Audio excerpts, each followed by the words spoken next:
The village of Brackenby-on-Sea lay stretched along a gentle curve of the English coastline, where the land rose into chalky cliffs that overlooked the restless grey waters below. It was the sort of place where time seemed reluctant to move forward. The same fishermen mended their nets on the harbour wall each morning. The same ladies attended the same tea tables each afternoon, and the same small scandals circulated faithfully through the village like clockwork.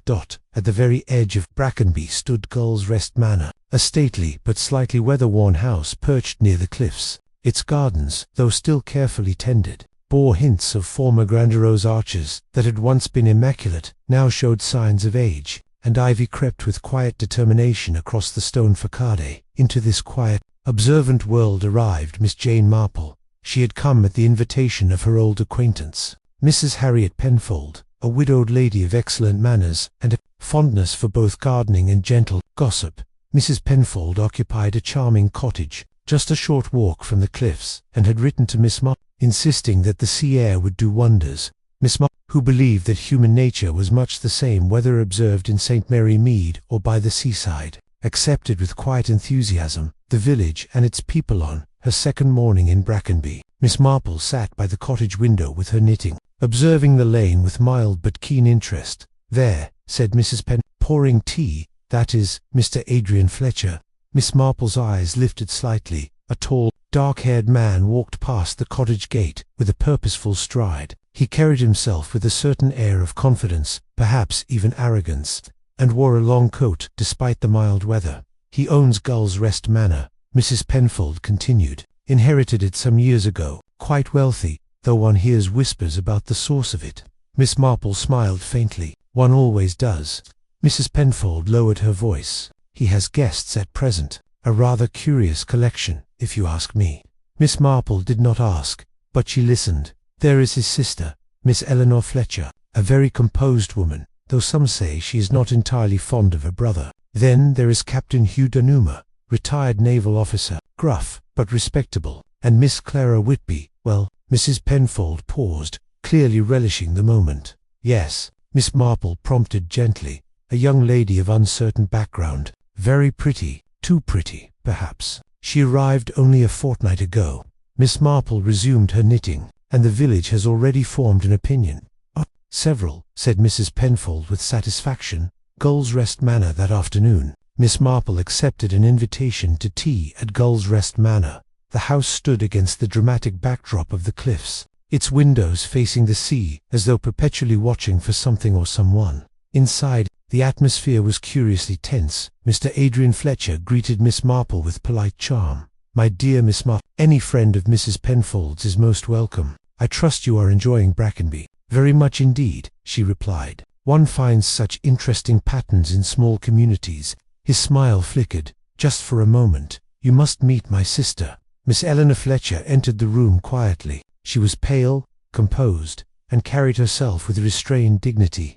"How do you do?" she said. "My brother has spoken of you, only in the highest terms." "I hope," Miss Marple replied sweetly. Eleanor's lips curved slightly. "Naturally." Soon after, Captain Hugh Denham joined them, a broad-shouldered man with a weathered face and a firm handshake. "Always good to see new faces," he said. "Village can get a bit repetitive." "And yet," Miss Marple observed, "it is precisely repetition that reveals the truth of things." The captain gave a short laugh. "You sound like you know more than you let on." Miss Marple said nothing. Lastly came Miss Clara Whitby. She entered like a soft breeze, graceful, smiling, and perfectly poised. Her beauty was indeed striking, but it was her eyes that drew Miss Marple's attention. They were watchful, calculating. "My dear Miss Marple," Clara said warmly, "how delightful to meet you." Miss Marple inclined her head. "The pleasure is mine." But inwardly, she thought, "This young lady is not quite what she seems." The cliff path after tea. Adrian Fletcher suggested a walk. "The cliffs are quite safe," he assured them. "There is a path we often take. The view is extraordinary."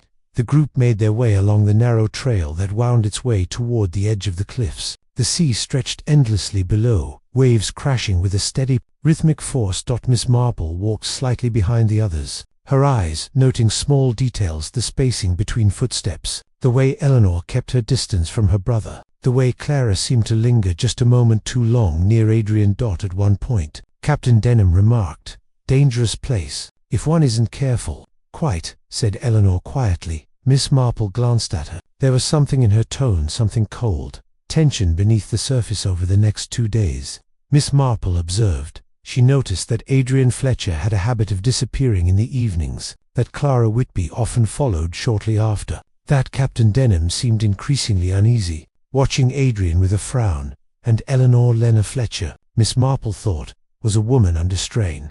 One afternoon, Miss Marple encountered her alone in the garden. "Such a beautiful view," Miss Marple remarked. "Yes," Eleanor replied, "though one grows accustomed to it." "Do you," Miss Marple said gently, "or does one simply learn to ignore what lies beneath?" Eleanor turned sharply. "I beg your pardon." Miss Marple smiled. "Merely a thought. One finds that surfaces can be deceiving."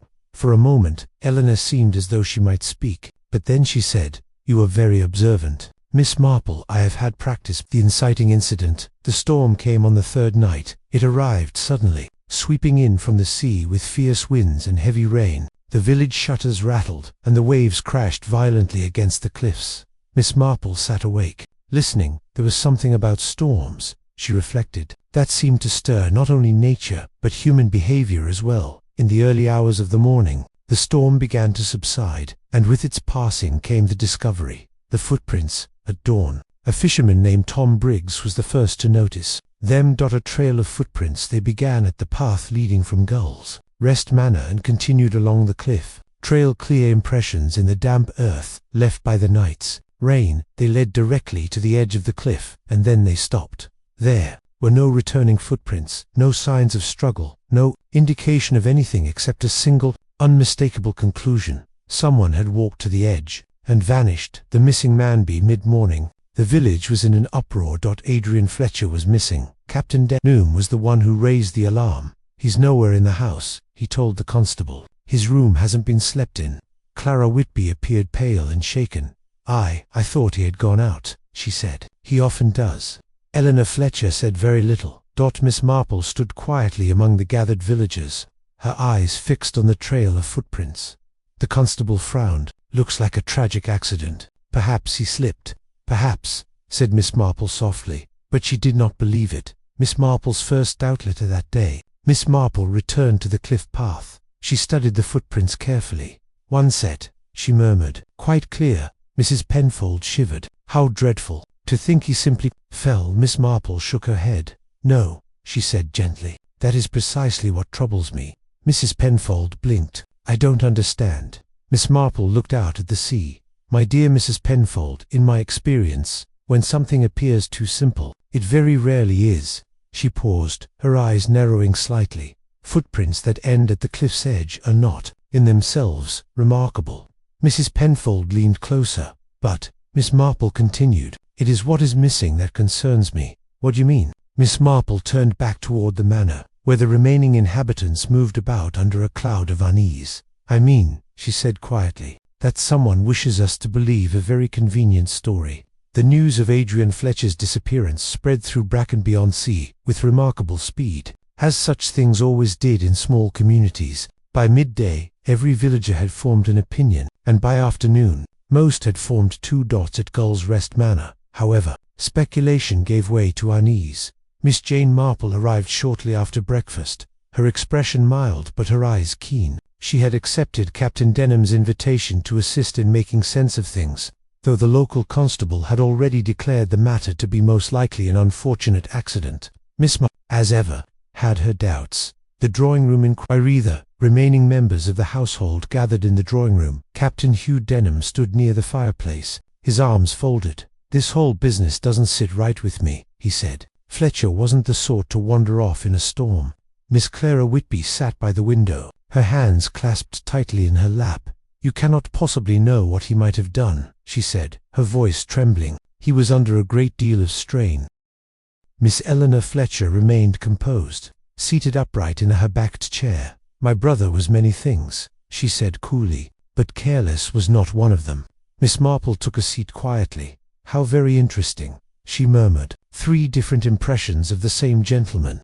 Captain Denham frowned. "What do you mean?" Miss Marple smiled faintly. "Only that people often reveal more about themselves than they intend when describing others."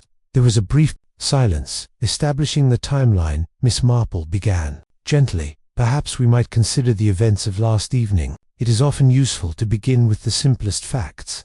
Captain Denham nodded. Very well. Dinner was at 7. Fletcher seemed distracted. In what way? Miss Marple asked. He kept glancing at the clock, and at Miss Whitby. Clara flushed slightly.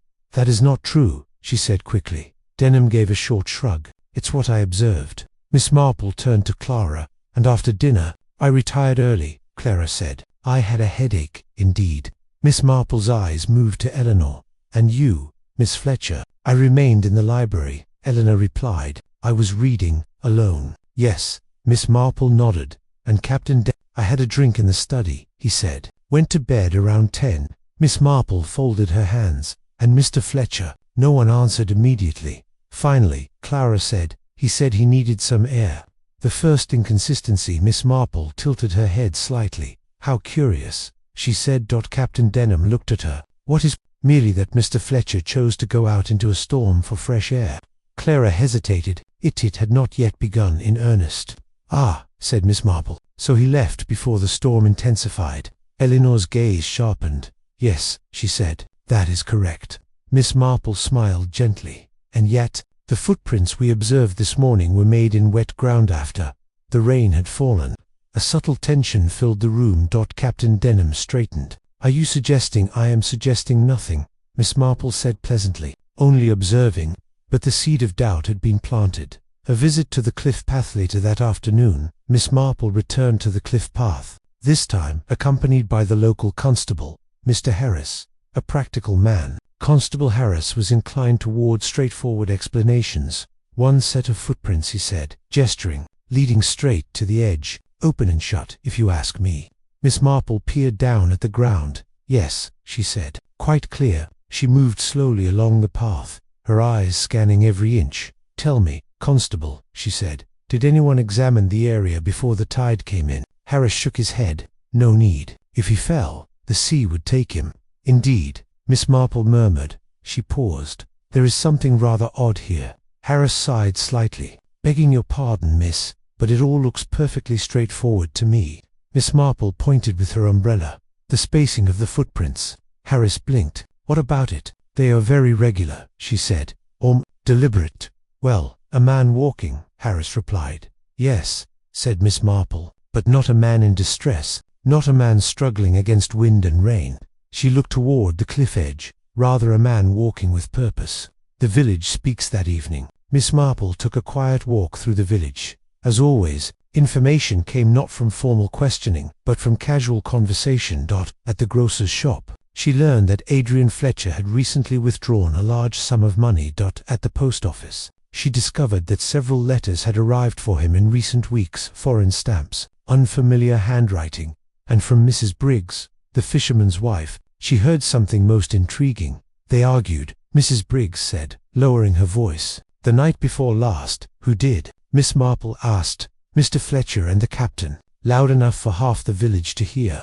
Miss Marple's eyes brightened slightly. Did you catch any of the words? Only a bit. Something about honor and truth coming out. Miss Marple thanked her and continued on her way. Captain Denham's secret. The next morning, Miss Marple requested a private word with Captain Denham. He seemed reluctant, but agreed. You've been asking questions, he said bluntly. I find it helps, Miss Marple replied. Denham paced the room. Look, here I won't have Fletcher's name dragged through the mud without reason. Of course not, Miss Marple said. But you were heard arguing with him. Denham stopped. So the village is already talking. It always is, Miss Marple said gently. He sighed. Very well. We argued. Fletcher was involved in something questionable. In what sense? Denham hesitated. I cannot say for certain, but I believe he was being blackmailed. Miss Marple's eyebrows rose slightly. Blackmailed? Yes, he had letters, threatening letters. I urged him to go to the authorities, and he refused. He said he could handle it. Miss Marple considered this. And Miss Whitby? Denham frowned. What about her? Do you believe she knew? He hesitated again. I wouldn't trust that young woman, he said at last. Clara Whitby's story. Miss Marple next spoke with Clara. The young woman appeared pale, but composed. You must understand, Clara said. This has been a terrible shock.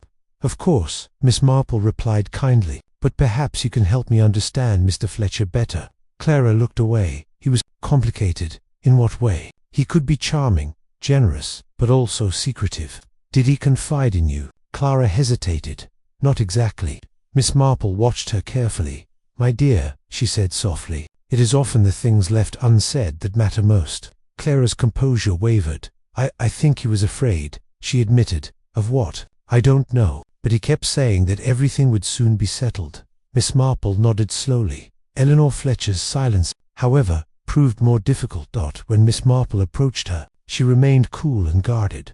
I see no reason to speculate, Eleanor said. My brother is gone. That is all we know. Do we? Miss Marple asked gently. Eleanor's eyes flashed. What are you implying? Only that truth has a way of revealing itself, Miss Marple replied.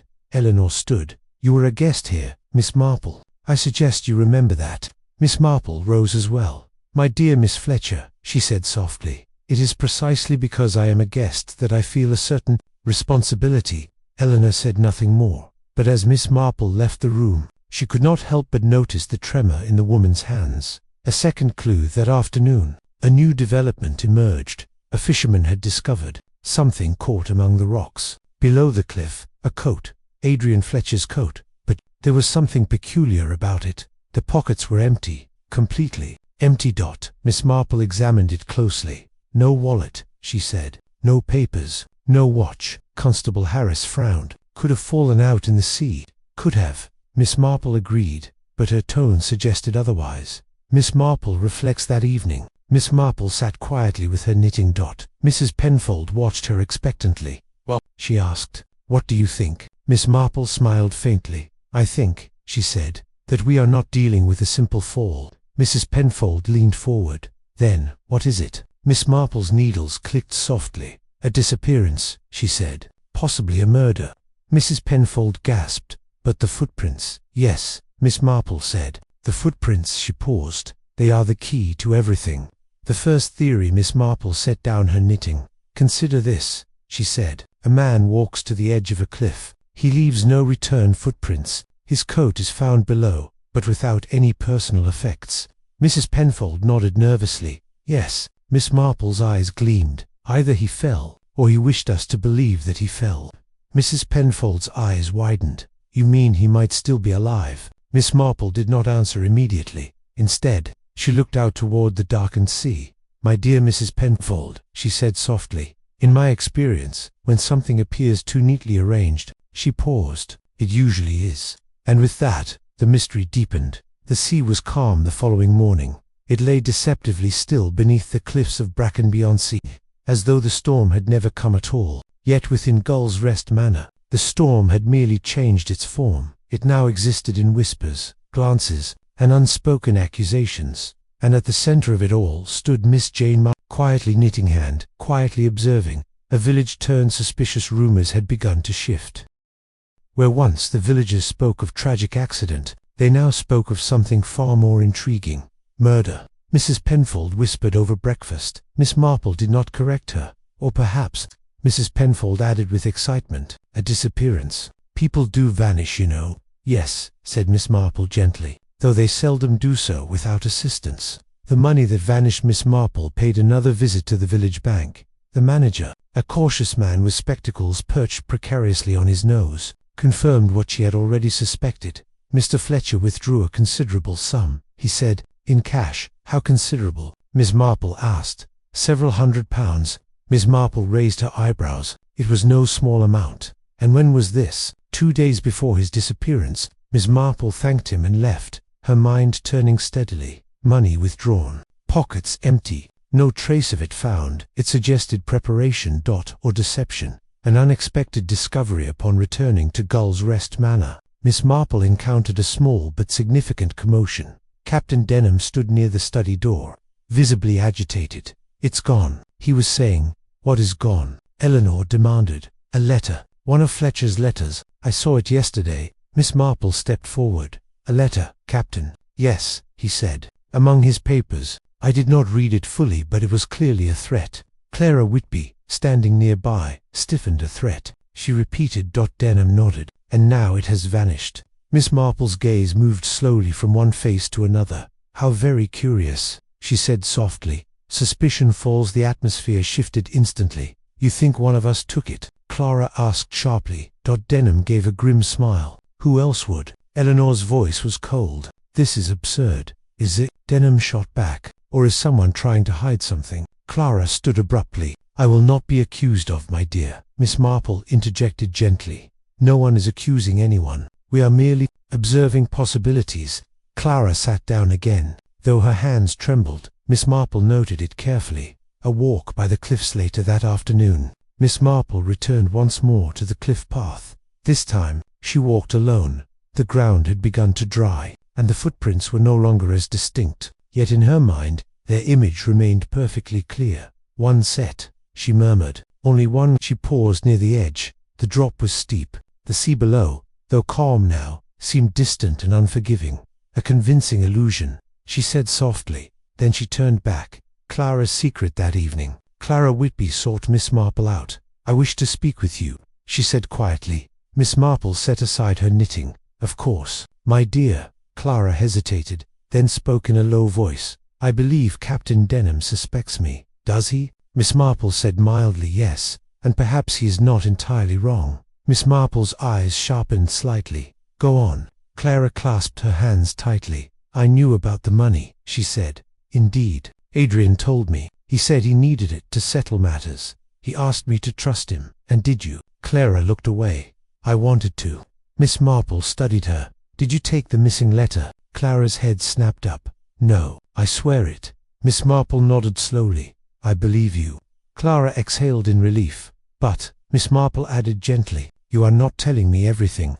Clara's composure faltered. I cannot, she whispered. Miss Marple said nothing more. Elena's breaking point. Following morning brought another shift. Miss Marple found Eleanor Fletcher standing alone in the garden, her usually composed demeanor visibly strained. My brother is not dead, Eleanor said suddenly. Miss Marple did not appear surprised. No. Eleanor turned to her. He planned this. I am certain of it. Planned his own disappearance. Yes. Miss Marple folded her hands. And why would he do such a thing? Eleanor's expression hardened. To escape. From what? Eleanor hesitated. Then quietly, she said, from disgrace. Miss Marple's eyes rested on her. You knew about the blackmail? Yes. And the money? Eleanor nodded. Miss Marple considered this. Then you believe he staged the footprints? I do. Miss Marple smiled faintly. How very interesting. A red herring emerges. Just as this theory began to take shape, a new development disrupted everything. Constable Harris arrived at the manor with unexpected news. We've found something, he announced. What is it? Denham asked. A body.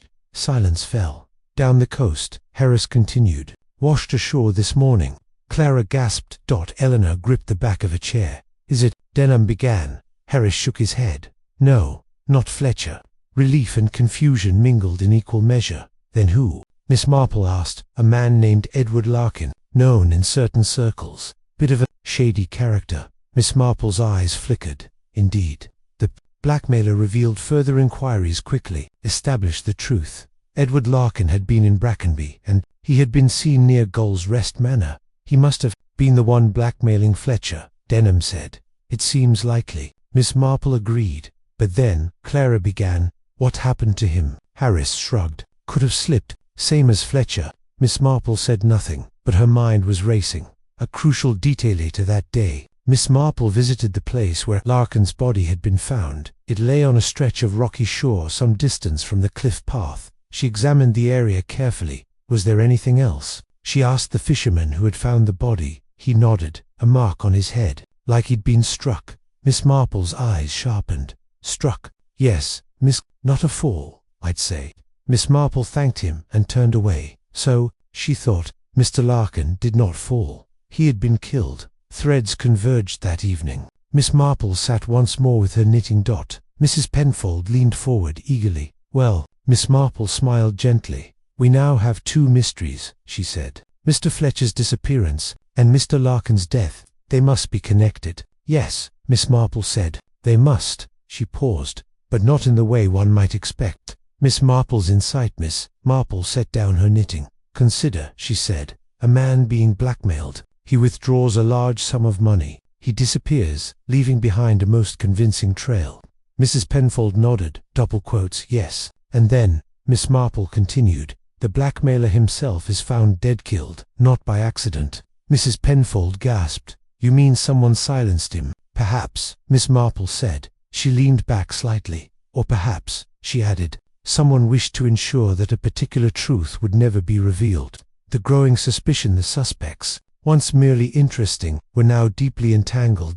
Captain Denham, who had argued with Fletcher and knew of the blackmail. Clara Whitby, who knew about the money, and, perhaps more, Eleanor Fletcher, who believed her brother capable of deception. And somewhere within it all, the missing Adrian Fletcher himself. Miss Marple's eyes moved thoughtfully. Human nature, she murmured, is wonderfully consistent.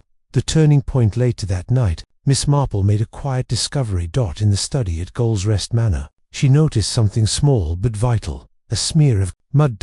Not unusual in itself, but it was on the inside of the window ledge. Miss Marple bent closer. The window overlooked the path leading to the cliffs, and the mud matched the distinctive chalky soil of that path. Miss Marple straightened slowly. Oh dear, she said softly. The truth begins to form. Returning to her room, Miss Marple sat down and folded her hands. The footprints, she murmured. One set leading to the cliff. She closed her eyes briefly. And yet, someone came back. Her eyes opened, clear, certain. The following morning brought with it a heavy, low-hanging fog that cloaked Bracken Beyonce. The cliffs were barely visible, and the sea lay grey and indistinct, as though the world itself were holding its breath. For Miss Marple, it was the ideal backdrop for clarity of thought. She sat in her room at Gull's Rest Manor, her knitting abandoned on her lap, eyes fixed on the foggy vista. Slowly, methodically, she reviewed everything she had observed: the footprints,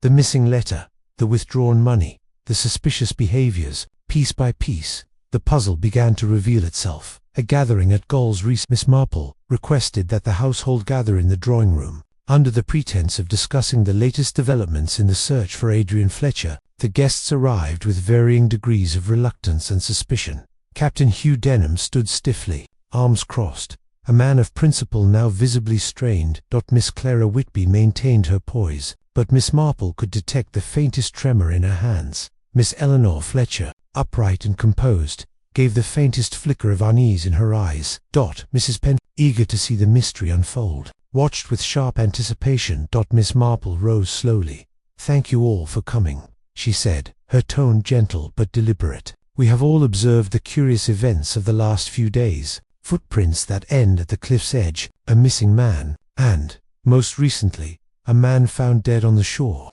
She paused, allowing her words to sink in. I believe it is time we consider the truth. The key observation. She moved to the window and gestured toward the path leading down to the cliffs. Here lies the heart of the matter, she said softly. The footprints. There was only one set leading to the edge, yet, as I discovered, the mud on the study windowsill suggests someone returned. Clara gasped faintly. Eleanor's posture stiffened, but Miss Marple continued. Someone wished it to appear that Mr. Fletcher had fallen or disappeared of his own accord, yet he had assistance, and evidence indicates that someone staged this carefully. Captain Denham frowned. Assistance? You mean? Yes, Miss Marple said, her tone mild but unwavering. Mr. Fletcher did not vanish alone. The letter and the blackmailer. Miss Marple produced the missing letter, which she had recovered discreetly from a hidden drawer where Clara admitted she had found it, and set it aside, fearing suspicion. It is clear now, Miss Marple explained. Mr. Fletcher was being blackmailed. Mr. Edward Larkin, the man found dead on the shore, had threatened to reveal certain indiscretions unless Fletcher paid a sum of money. Fletcher withdrew cash to satisfy the blackmailer, yet he took precautions. She paused, letting the tension build. The letter was meant to mislead anyone observing it after the fact. The blackmailer, however, did not get to collect or expose his claims because someone intervened. Eleanor's eyes narrowed slightly. Clara bit her lip. Captain Denham remained expressionless, though a faint tension ran through his jaw. The trick of the footprints. Miss Marple now turned to the footprints themselves. Footprints can lie, she said. They can suggest what is not true. Here, only one set led to the cliff, but the mud on the windowsill demonstrates that someone returned afterward. Someone wanted it to appear that Mr. Fletcher had met a tragic end by accident. She leaned closer to the group. Consider this. the spacing of the footprints, the deliberate pacing, the absence of struggle, and the missing money and letters. Clara's hands were now clasped tightly in front of her. Eleanor's face was pale. Denham's gaze was steady, but Miss Marple could see him calculating. And yet, Miss Marple said gently, "The truth is simpler than all these deceptions suggest." A calculated move. Miss Marple walked slowly toward Captain Denham. "You argued with Mr. Fletcher," she said quietly, "about the blackmail. You urged him to pay, perhaps to avoid disgrace. You feared the contents of those letters might reveal certain unsavory truths." Denham nodded slowly. "I did argue with him, but I would never harm him." Miss Marple turned toward Eleanor Fletcher. "And you, Miss Fletcher, you were aware of your brother's predicament. You feared what might become of the family name." Eleanor's hands trembled slightly. "I did fear, yes, but I would never kill him." "Of course," Miss Marple said softly, "but someone else in the house took the opportunity." All eyes turned toward Clara Whitby. Miss Marple's gaze was gentle, yet unyielding. "You, my dear," she said, "knew of the blackmail, knew of the money, and knew that Mr. Fletcher intended to confront Mr. Larkin. You followed him that night." Clara's face went pale. "I only wanted to see that he was safe." "Yes," Miss Marple said, "but when you found Mr. Larkin near the cliff edge, a struggle ensued. In panic, you struck him, and he fell to his death." The room was silent. Eleanor's gasp, Denham's frown, and Mrs. Penfold's wide-eyed shock filled the space. Clara's voice trembled. "I didn't mean. It wasn't supposed to happen." Miss Marple's hands were folded. "Intent is a curious thing, my dear. One moment, you protect. The next, you destroy." "The truth," confirmed. Clara sank into a chair, shaking. "It was supposed to look like an accident," she admitted. "I staged the footprints to make it appear that Mr. Fletcher had fallen or disappeared. I returned the letters and the money, thinking no one would suspect." Miss Marple nodded. "And yet, the mud on the windowsill betrayed you. You underestimated how observant small details can be." Captain Denham exhaled slowly. "It is done, then?" "Yes," Miss Marple said. "We now understand what happened. Adrian Fletcher was never in danger from his own actions. The danger came from an unfortunate series of events, compounded by fear and secrecy." Eleanor Fletcher looked stunned, but relieved. "So Adrian is safe?" "Yes," Miss Marple said. "He is hiding for now. He will reveal himself when matters are resolved." The culprit's confession. Clara Whitby, trembling, confessed in full. She had followed Adrian Fletcher after he left the manor to confront Edward Larkin. The blackmailer had threatened to expose Fletcher's indiscretions unless paid. When Clara found Larkin attempting to take the money forcibly, she struck him in panic, causing his fatal fall. The footprints leading to the cliff were a ruse, calculated attempt to mislead the household and the constable. Clara admitted she had returned to the manor, replaced the missing letter, and tried to cover all traces. "It was fear," she said softly. "Fear for him, for myself. I never meant for anyone to die." Miss Marple listened quietly, as she had always done, letting the confession flow naturally. Miss Marple's gentle wisdom Miss Marple spoke to the group. "Mistakes happen when people act out of fear," she said, "but truth has a way of emerging. That is the lesson of Gull's Rest Manor." She glanced at each person in turn. "Captain Denham, your concern for justice is commendable. Eleanor, your careful attention preserved your family. Mrs. Penfold, your curiosity, though sometimes insistent, provided invaluable insight. And Clara, we must now face what has happened and ensure it is rectified." Clara lowered her head, tears glistening in her eyes. "Yes," Miss Marple said softly, "and I hope, in time, you will forgive yourself. The stage is set for resolution." Miss Marple's sharp mind had untangled the complex web of motives, deception, and misdirection. What had begun as a seemingly simple disappearance at the cliff's edge had revealed a network of secrets, fear, and human fallibility. She reflected quietly. Human nature is very much like these cliffs, she thought, beautiful, steady, and reassuring from a distance, but beneath the surface, there are unseen dangers waiting for one misstep. Yet despite the chaos, the manor and the village would soon find peace, for, in her gentle, observant way, Miss Marple had uncovered the truth, and that truth, while painful, allowed order to return.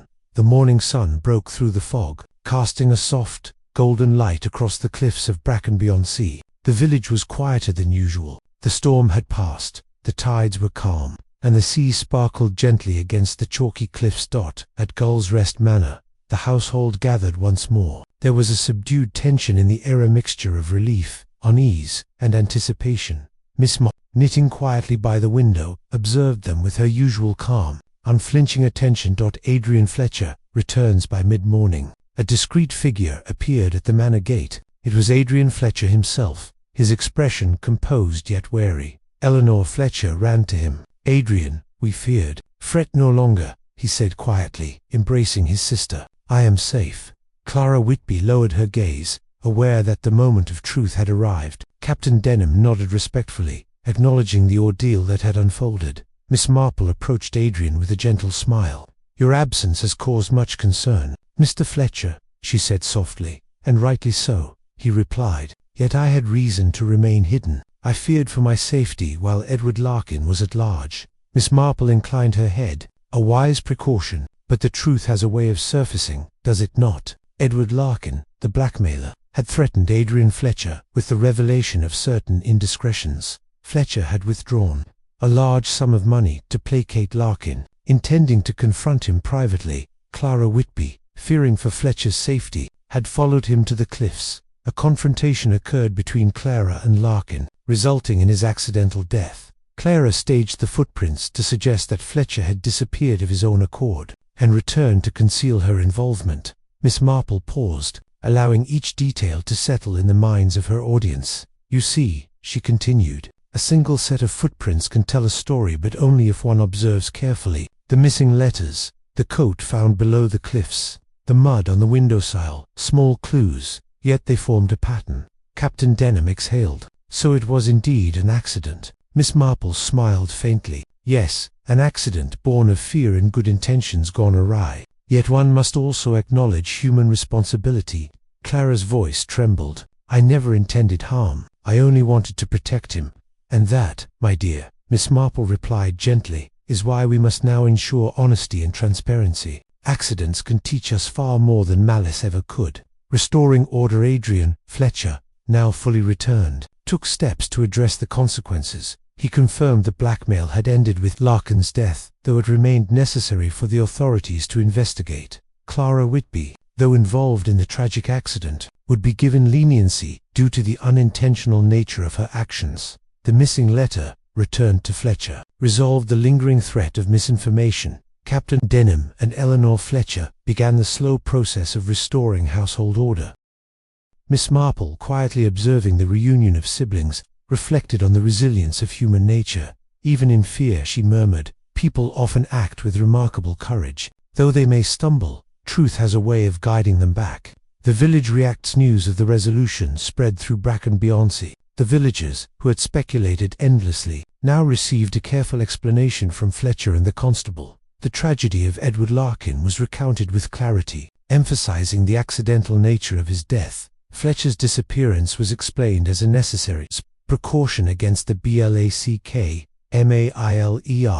Clara Whitby's role, though acknowledged, was framed in the context of protection rather than intent to harm. Mrs. Penn, ever eager, hosted a modest gathering at her cottage, celebrating the restoration of calm. Tea was poured, scones served, and the village once again returned to its familiar rhythms. Miss Marple's reflections, sitting once more by her window. Miss Marple reflected on the events that had unfolded. Human nature is ever the same, she thought. Pride, fear, love, and loyalty, they drive us to remarkable deeds, both noble and tragic. A small village may seem quiet and uneventful, yet beneath the surface, currents move that can change lives in an instant. She glanced toward the cliffs, now bathed in morning sunlight. And sometimes, she mused, even footprints can tell the truth, if only one knows how to read them. Her knitting needles clicked softly, a steady rhythm that echoed the return of order to Gull's Rest Manor. A gentle conclusion before leaving Bracken-Beyonce. Miss Marple paid her farewell visits. She shared a quiet word of wisdom with Eleanor Fletcher, reminding her of the importance of understanding and forgiveness. She reassured Clara Whitby, emphasizing that fear and good intentions often lead to mistakes and that the truth, once revealed, can bring redemption. Captain Denham expressed his gratitude, acknowledging her unique ability to perceive what others overlooked. Finally, she returned to Mrs. Penfold's cottage, where a small farewell tea awaited. "My dear," Mrs. Penfold said warmly, "I cannot thank you enough." Miss Marple smiled. "It is the smallest details that tell the greatest stories, my dear, and sometimes a quiet mind is the best tool of all." With that, she rose, adjusted her hat, and prepared for the journey home, leaving Bracken-Beyonce and its cliffs footprints and secrets behind. Epiloguing the weeks that followed, Gull's Rest Manor settled into its usual rhythm, though with a newfound awareness of how quickly appearances could deceive.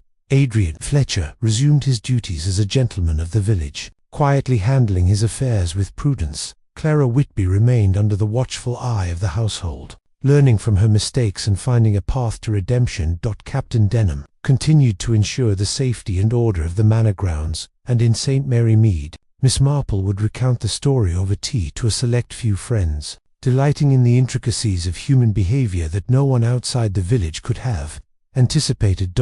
She reflected, every village, every house, every cliff edge carries its own tale. One need only observe carefully and, when the time is right, read the footprints that end at the edge. And thus, Bracken-Beyonce returned to peace, as quiet and reassuring as the morning sea against its cliffs, its secrets now known, its truths gently revealed.